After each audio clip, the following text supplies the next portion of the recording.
বর্ষার একটানা বৃষ্টি শুরু না হলেও মাঝে মধ্যেই বৃষ্টির দেখা মিলছে। প্রখর রোদ, অস্বস্তিকর গরম, আবার হঠাৎই এক পশলা স্বস্তির বৃষ্টি। কিন্তু এই আবহাওয়ার খামখেয়ালিপনার মাঝেই কিন্তু আমাদের শরীরের অবস্থা একেবারে নাজেহাল, কাহিল হয়ে পড়েছি আমরা। এবং শিশুদের কি অবস্থা তার বলার অপেক্ষা রাখে না। এই প্রাক বর্ষার মুহূর্ত এবং বর্ষার মধ্যেও নানা ধরনের সংক্রমণ বাড়ে, এবং এই সময় নিজের শিশুকে কিভাবে নিরাপদে রাখবেন, সুস্থ রাখবেন, সেটা আজকে জানার চেষ্টা করব। এই মুহূর্তে আমার সঙ্গে রয়েছেন ইনস্টিটিউট অফ চাইল্ড হেলথের child specialist doctor Apurba Ghosh. প্রথমেই আপনাকে এস নিউজের পর্দায় স্বাগত।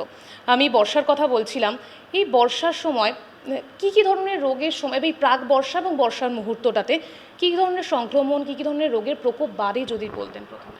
দেখুন, হ্যাঁ, বর্ষাকালে আমাদের যে অসুখগুলো বেশি হয় সেটা হচ্ছে জলবাহিত অসুখ। তো এবার জলবাহিত অসুখ বলতে আমরা বুঝি যে টাইফয়েড, কলেরা, হেপাটাইটিস, ডিসেন্ট্রি।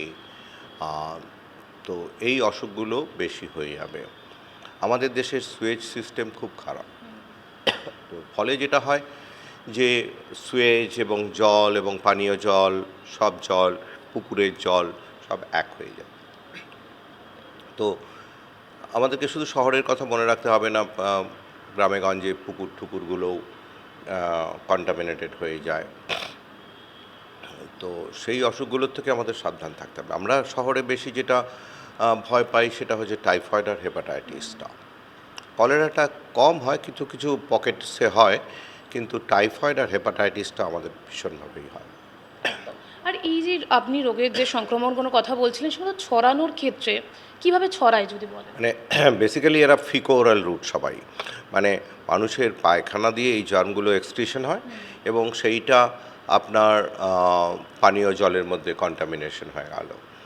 তো তখন আপনার এই ফিকো ওরাল রুটে এই টাইফয়েডের জীবাণু বলুন, কলেরার জীবাণু বলুন, হেপাটাইটিসের জীবাণু বলুন, সেগুলো আপনার বাচ্চাদের মুখে চলে গেল এবং ওদের যেহেতু ইমিউনিটিটা কম থাকে, তো তখন ওদের এই অসুখগুলো হয়ে যায়। তো এক একটা অসুখ অনুযায়ী তাদের লক্ষণ হবে। ধরুন, টাইফয়েডে খুব হাই টেম্পারেচার হতে থাকবে, জন্ডিস হলে তার জন্ডিসের লক্ষণ দেখা দেবে। দুটো হেপাটাইটিস এ এবং হেপাটাইটিস সি দুটোই আপনার জলবাহিত অসুখ।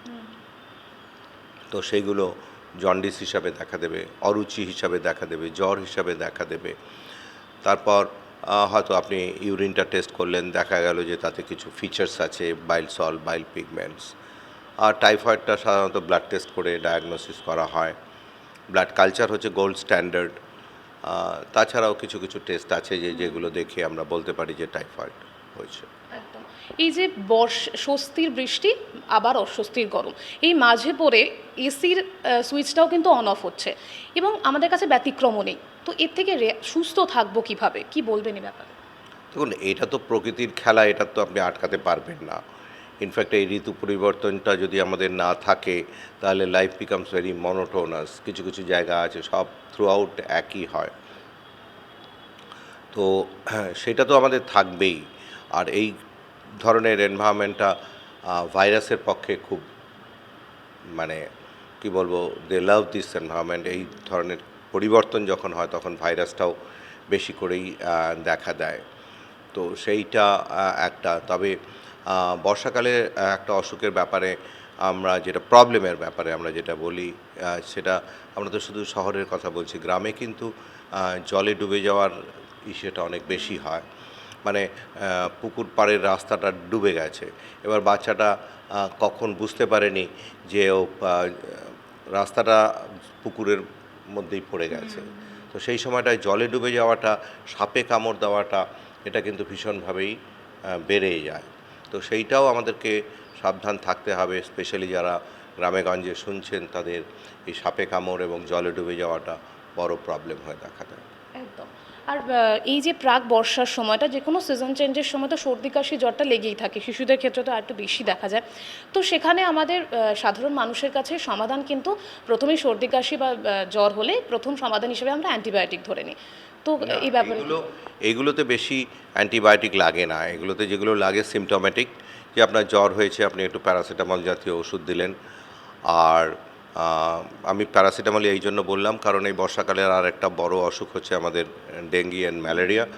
তো ডেঙ্গি ধরনের অসুখকে আমরা প্যারাসিটামল ছাড়া অন্য কোনো আইবুপ্রোফেন কিংবা অন্য কোনো জ্বরের ওষুধ দিতে না বলি, কারণ সেগুলো ক্ষতিকারক হয়ে দাঁড়ায়। তো সেই ডেঙ্গু ম্যালেরিয়া থেকে সাবধান আমাদের থাকতে হবে। সুতরাং মশাবাহিত অসুখ হিসাবে মশার কামড়টা যাতে না হয় সেটাও দেখতে হবে। Both day time and night time আমাদেরকে দেখতে হবে সেটা। একদম। আপনি এই কিছু রোগের কথা, ডেঙ্গি ম্যালেরিয়া, যেটা জলবাহী, মানে অনেক সময় জলবাহিত যে রোগগুলো রয়েছে সেগুলো দেখা যায় যেহেতু বর্ষার সময়টা প্রকোপ যেহেতু বাড়ে, তো সেখানে গিয়ে যখন লক্ষণ যে মানে একদম ইনিশিয়েটিভ স্টেজে যে লক্ষণগুলো যেটা দেখে মানুষ সতর্ক হবে, সে ব্যাপারে শিশুদের ক্ষেত্রে বাবা মাকে কীভাবে সতর্ক করবেন? দেখুন, আমি তো বলবো যে প্রথমে যে মশার কামড়টা যাতে না হয়, বোথ ডে অ্যান্ড নাইট আমি বললাম, সেটাই প্রথম সতর্কতা। তারপর জ্বর যদি হয় এবং প্যারাসিটামলে কমছে না, তখন ডাক্তারের পরামর্শ নেওয়া, দরকার হলে ম্যালেরিয়ার টেস্ট করা এবং ডেঙ্গুর টেস্ট করা। ফরচুনেটলি সরকারি জায়গাতে এবং কর্পোরেশনে বিভিন্ন সেন্টারে ডেঙ্গু ম্যালেরিয়া টেস্ট হয়, তো সেইটা টেস্ট করতে হবে তখন। এবং একই সাথে আপনি মানে মশা থেকে একটু নিজেকে দূরে রাখার ব্যাপারটা বলছিলেন, সেখানে মানুষের মধ্যে একটা কনফিউশন আছে তেল আর সম্প্রতি ক্রিম ব্যাপারটা নিয়ে। আপনি বিশেষজ্ঞ হিসেবে কোনটা রেফার বা প্রেফার করবেন? দেখুন, ওটা তো অ্যাটলিস্ট মশার কামড়ের থেকে ভালো। তো সুতরাং আমি ওটা ব্যবহার করতে বলবো, যে মসকিটো রিপেলেন্ট সেগুলো আমি ব্যবহার করতে বলবো। আচ্ছা, আমি একটু শিশুদের ব্যাপারে, একটু একদম সদ্যজাত যারা শিশু রয়েছে, সবে যারা হয়েছে, তাদের ক্ষেত্রে কি দেখা যায় না, বর্ষার সময় তো একটু ঠান্ডা বা আবহাওয়া যেহেতু একটুখানি টেম্পারেচার যেহেতু নেবে আসে, তখন বাবা মায়েদের ক্ষেত্রে একটা টেন্ডেন্সি দেখা যায় যে চান না করানো, মানে স্নান একটু স্কিপ করিয়ে দেবা, আজকে ঠান্ডা পড়েছে তো স্নান করানোর দরকার নেই। এক্ষেত্রে কি কোনো সতর্কতা? হ্যাঁ, এটার কোনো সায়েন্টিফিক বেসিস নেই। আমার মনে হয় যে বাচ্চাদেরকে রোজ স্নান করানো, হ্যাঁ, যদি মনে হয় যে খুব ঠান্ডা পড়েছে তখন হয়তো আমি স্পঞ্জিং করে দিতে পারি একটু ঈষদুষ্ণ জল দিয়ে, কিন্তু স্নানটা স্কিপ করানোটা আমাদের দেশের জন্য আমি একদমই পছন্দ করবো না। কোনো দেশেই করি না, কিন্তু যে আমাদের যে ঘামগুলো যেটা জন্মাচ্ছে, শিশুরাও ঘামে, তো সেগুলো তো চামড়ার মধ্যে জমে থাকছে, তো ফলে নানান রকমের অসুখ, তার থেকে স্কিন ডিজিজ হবে। তো সেই জন্য স্নানটা যাতে কেউ স্কিপ না করে সেটা দেখতে হবে। এবং এই ওপরেই আমি একটু জিজ্ঞেস করার চেষ্টা করবো যে এক্ষেত্রে কি শিশুদেরকে কোনো ভ্যাকসিন, যেটা সরকারি তালিকার মধ্যে নেই, অথচ আপনারা রেকমেন্ড করতে চাইবেন? সেটা টাইফয়েডটা আমি বলবো, আর কলেরাটা আমি বলবো, যে টাইফয়েড আর কলেরাটা যেটা জলবাহিত অসুখ, সেটা বর্ষাকালে বেশি হবে। তো সেই ভ্যাকসিনগুলো যাতে সবাই নেয় সেটা দেখতে হবে।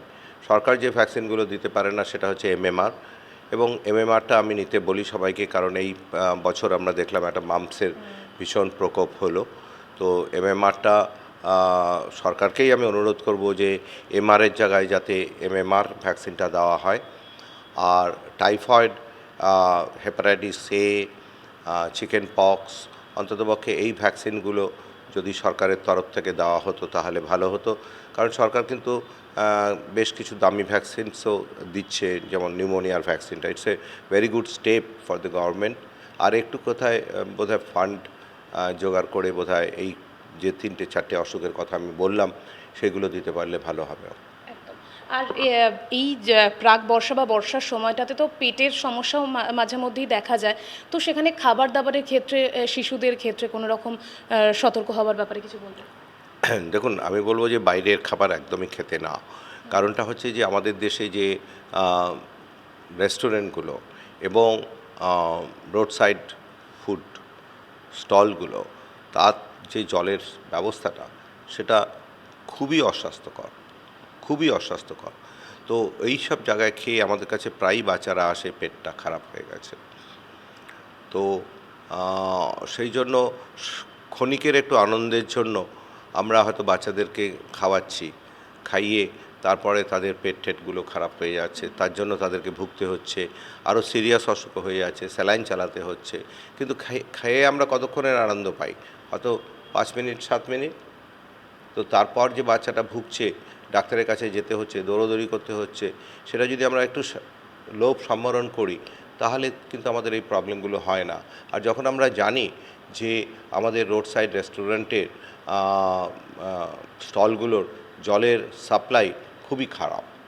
এটা আমার মনে হয় যে কর্পোরেশন থেকে এবং বিভিন্ন সরকারি অর্গানাইজেশন থেকে দেখা উচিত যে সেখানে ফুড সেফটি অফিসার যারা আছেন তারা যাতে দেখে যে এটা হেলদি পরিবেশে হচ্ছে কিনা।